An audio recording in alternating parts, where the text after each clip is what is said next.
जय हिंद दोस्तों। आज हम भारतीय राज्यव्यवस्था के अंतर्गत चैप्टर 34 उच्च न्यायालय जो हाई कोर्ट हम लोग देख रहे थे। हम लोग पिछले दिन पढ़े, अब उसी का हम लोग प्रश्न देखेंगे। ठीक है, इससे रिलेटेड किस तरीके से प्रश्न पूछा गया है उसको हम लोग देखते हैं इसमें।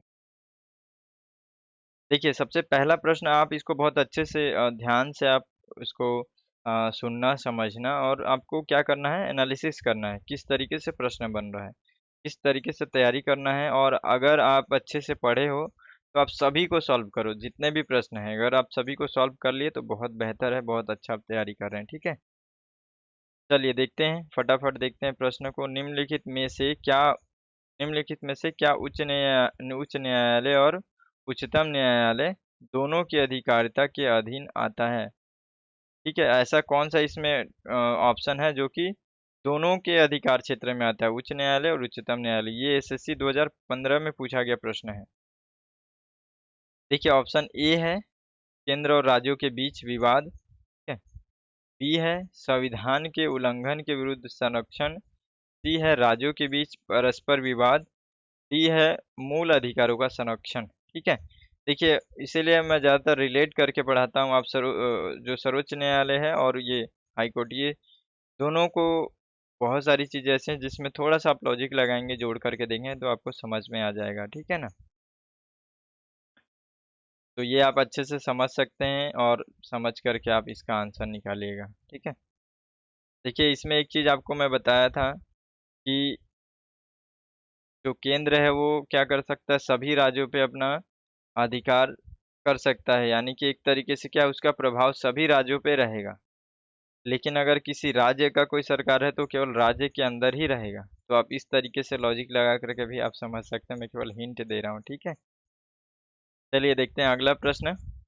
उच्च न्यायालय का न्यायाधीश बनने के लिए कम से कम कितने वर्ष की उच्च न्यायालय के अधिवक्ता के रूप में वकालत का अनुभव होना चाहिए? ये भी एसएससी 2015 में पूछा गया प्रश्न है। ऑप्शन ए है 5 वर्ष, बी है 10 वर्ष, सी है 15 वर्ष, डी है 20 वर्ष।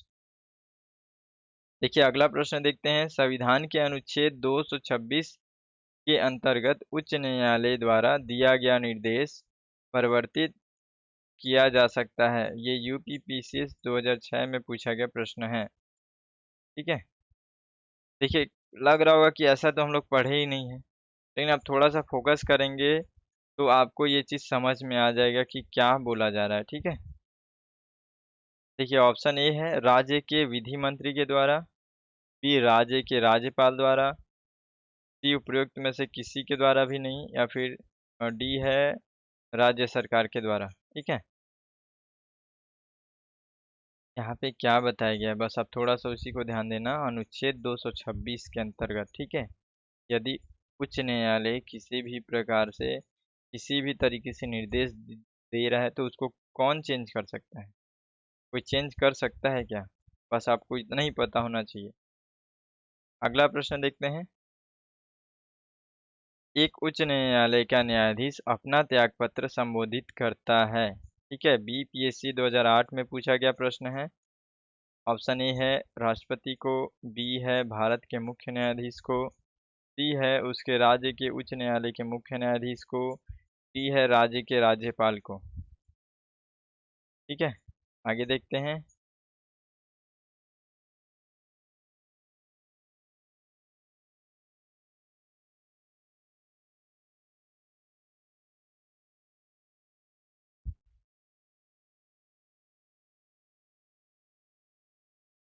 देखिए भारत में उच्च न्यायालय की मुख्य न्यायाधीश बनने वाली पहली महिला कौन है? ये एसएससी 2019 में पूछा गया प्रश्न है। ठीक है,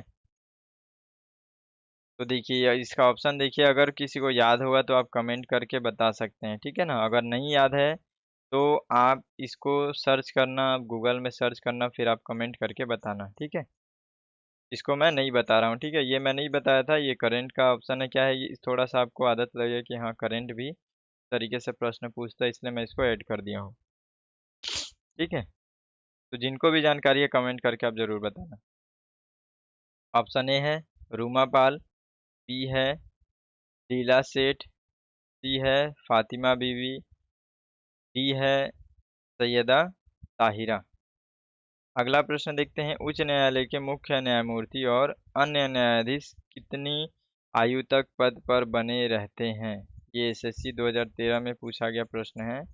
ऑप्शन ए है 64 वर्ष, बी है 65 वर्ष, सी है 60 वर्ष, डी है 62 वर्ष।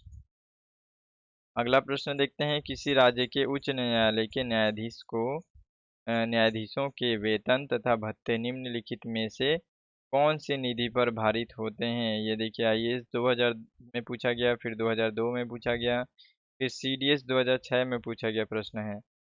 ऑप्शन ए है भारत की आकस्मिक निधि, बी है भारत की संचित निधि, सी है भारत की लोक लेखा निधि, डी है संबंधित राज्य की संचित निधि से। अगला प्रश्न है, उच्च न्यायालय के न्यायाधीशों के आचरण पर बहस कहाँ की जा सकती है? आरआरबी 2003 में पूछा गया प्रश्न है। देखिए, ऑप्शन ए है संसद में, बी है विधानसभा में, सी है ग्राम सभा में, डी है इनमें से कोई नहीं, या फिर इनमें से कहीं नहीं। देखिए, आपको ये चीज़ नॉर्मली भी हम लोगों को जानकारी रहता है कि जो न्यायालय से संबंधित, न्यायपालिका से संबंधित क्या सभी अलग अलग हैं। न्यायपालिका खास करके से रिलेटेड इसको ये अधिकार है कि इसके से संबंधित किसी भी प्रकार से बहस आप कहीं भी नहीं कर सकते हैं। ठीक है, थोड़ा सा मैं हिंट दे रहा था। का ऑप्शन आप बताएंगे, इसका उत्तर आप बताएंगे। ठीक है, देखिए अगला प्रश्न है, किसी न्यायाधीश को एक उच्च न्यायालय में न्यायालय से दूसरे में स्थानांतरित करने का अधिकार निम्नलिखित में से किसको है? एसएससी 2002 में पूछा गया और 2004 में पूछा गया प्रश्न है। भारत के राष्ट्रपति को, या फिर बी है भारत के विधि मंत्री को, सी है केंद्रीय मंत्रिमंडल, और डी है भारत के मुख्य न्यायमूर्ति को। ठीक है, अगला प्रश्न है, उच्च न्यायालय के न्यायाधीशों की नियुक्ति के लिए राष्ट्रपति निम्न में से किससे परामर्श करता है? आईएएस 1987 और आरआरबी 2004 में पूछा गया प्रश्न है।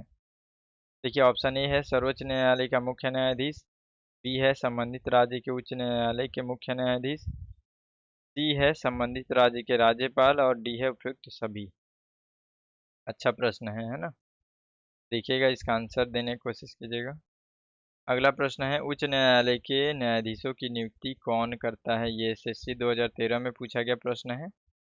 ऑप्शन ए है राष्ट्रपति, बी है राज्यपाल, सी है राज्य सरकार, डी है उच्चतम न्यायालय।